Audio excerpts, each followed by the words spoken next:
Les gars, j'espère que vous allez tous bien. Tout de suite, le débrief de la huitième de finale retour de la Ligue des Champions. Barça-Newcastle. Waouh, le Barça vient de tabasser Newcastle. 7 buts à 2. Gros score. Gros match. Donc, directement, le ñëw ci 11 de départ bi avant qu'on wax ce match bi, on avait Yohan Garcia dans les cages. Eric Garcia et Cancelo ñoo occupé les deux couloirs. Gérard Martin et Kobarsi ñoo nekkoon dans la charnière centrale. Pedri et Bernal en pivot. Fermin en 10. Lamine Yamal à droite. Lewandowski en pointe et enfin Rafinha sur l'aile gauche. C'était la composition officielle. Donc les gars, si vous venez dans l'ensemble du match, le Barça a réalisé une top performance collective. Voilà un gros match. Tout le temps, nous supporters de Barça de montrer sur le terrain. Ils ont été trop bons, surtout en seconde période. Certes, dans le premier mi-temps, le Barça s'est géré, voilà, mais c'était pas un très bon Barça. Nous avons réalisé une grosse première période. Mais quand même, on a joué un match correct. Parce que Newcastle, dès le coup d'envoi, ils ont commencé à nous presser haut. On le savait d'ailleurs, c'était prévisible. Nous commençons à chercher le Barça pour uniquement essayer de nous déstabiliser défensivement pour nous faire perdre la balle. Voilà, dans la surface de réparation pour pouvoir nous surprendre. Mais xam nga ne Barça moom ni ko équipe boo xam ne lu adversaire bi day ñëw rek presser ñu haut ñu mën a perdre balle bi faire des boulettes défensives. Certes nag ça peut arriver, mais la plupart du temps dañuy réussir ba sortir ci pressing adversaire yi parce que tout simplement dañu am ay joueurs yu mel ne Pedri nga xam ne il descend beaucoup plus bas pour essayer de faire des contrôles orientés mën a sortir balle bi sans la perdre. Loolu nag moo ñuy xaw a sauver tuuti. Mais ce soir face à Newcastle, on a un peu souffert ci benn côté parce que Newcastle à un moment donné may ñu woon Barça fu ñu nooyee moo tax match bi dafa xawoon équilibré. Barça dominé woon à 100%, Newcastle non plus. Ba pare premier mi-temps bi tellement que but dafa gaaw a dugg parce que Barça amoon na ay situation tout comme Newcastle. Donc Barça moment yi nga xamante ne si commencé na poser la balle, essayer de proposer du football ci noonu lañ commencé nag ñu tamit di créer ay situation ci noonu lañu mënee 1-0. Mais ba ñu mënee 1-0 même pas quelques minutes Newcastle daal di revenir au score ndax bii Newcastle mën naa ne erreur défensive la ndax moment yooyu ñoom Kobarsi ak ñoom Gérard Martin ils étaient un peu en retard ndax tellement que ñoom ci ligne haute bi li ñuy monter dafa bari loolu moo tax Newcastle def une passe de transition daan ni ginnaaw et c'était déjà trop tard.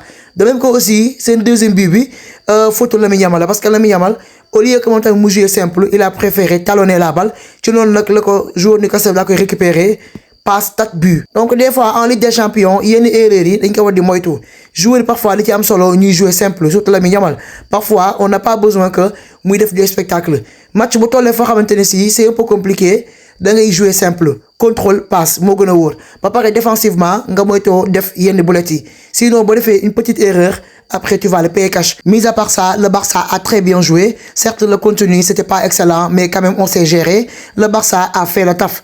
Surtout l'efficacité devant les buts les gars. On a marqué beaucoup de buts. 7 buts à 2, franchement, l'efficacité mënu ko weesu. Donc les gars, am na quelques joueurs yoo xamante ne si franchement mënu ma ñàkk wax ci ñoom tey jii damay njëkk ci Rafinha. C'est mon premier top joueur. Rafinha les gars, waxoon naa ko la fois passée, c'est le joueur boo xam ne man même bu floppé 2 à 3 matchs, je m'inquiète pas pour lui ndax xam naa ne tôt ou tard dina revenir à son meilleur niveau. Boo la gisee nag ñaari match yi mujj yi Flick di ko bàyyi ci terrain bi c'est parce que dafay bañ a casser son rythme ndax gis na ne match yi mujj yi mi ngi nekk au top de sa forme, raison pour laquelle da koy bàyyi mu continuer avec ce même rythme. Rafinha quand il est comme ça, waouh, il fait des ravages. Donc dans ce match il a été pour moi le meilleur joueur. Le monteur ñu fal ko homme du match. Rafinha il était partout les gars. Sa performance c'est du XXL. Il a encore réalisé un doublé.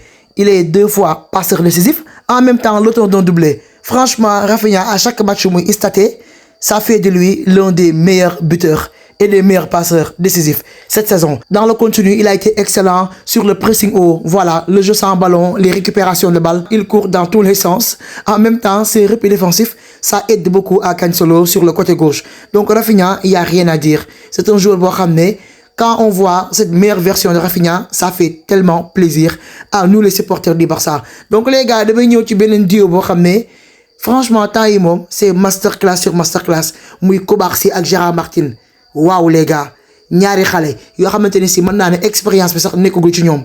Mais tellement que c'est un duo c'est compatible. Franchement, durant ces matchs précédents, il se gère bien défensivement. Les gars, regardez-moi la belle passe de Gérard Martin. Certes, tu bibini, Rafinha moo nekkoon le passeur décisif. Mais Gérard Martin, en étant l'avant-dernier passeur, les gars, regardez passe bi nga xam ne def na ko, il a cassé des lignes. La manière dont il l'a fait, c'est incroyable, c'est à saluer. Donc, mettez du respect sur son nom. Les gars, ce Gérard Martin-là, il est en train de réaliser une top saison. Il est en train de briller. Et s'il continue comme ça, machallah, il peut devenir même le leader défensif du Barça. Il est en train de monter en puissance. Il va devenir un titulaire indiscutable. Pour nous gagner le 11 actuellement, c'est pas facile du tout. Parce que match Bonek, il se gère. Il est à la hauteur de nos attentes. En plus, sa qualité de relance est tellement propre. Franchement, je suis contente pour lui. Les gars, de même que Koubarsi, dans les duels aériens, dans l'anticipation, il est toujours là. Donc, Koubarsi et Gérard Martin, espérons qu'il continue sur cette lancée. Parce que, les gars, si deuxième partie de saison, on a besoin de tous nos joueurs en forme. Parce que l'autre moyen de permettre de remporter un titre. Deuxième partie de saison, c'est la partie la plus importante de la saison, de la Liga. Inscrit en Ligue des Champions. Donc, on verra pour la suite. Mais en tout cas, pour le sang, ce qu'ils ont montré sur le terrain, c'est satisfaisant. Les gars, Lewandowski, certes, que j'ai pas adoré du tout son match. Lewandowski, dans le contenu, c'est compliqué. C'est un joueur, il ne sait pas dribbler, il ne sait pas contrôler la balle.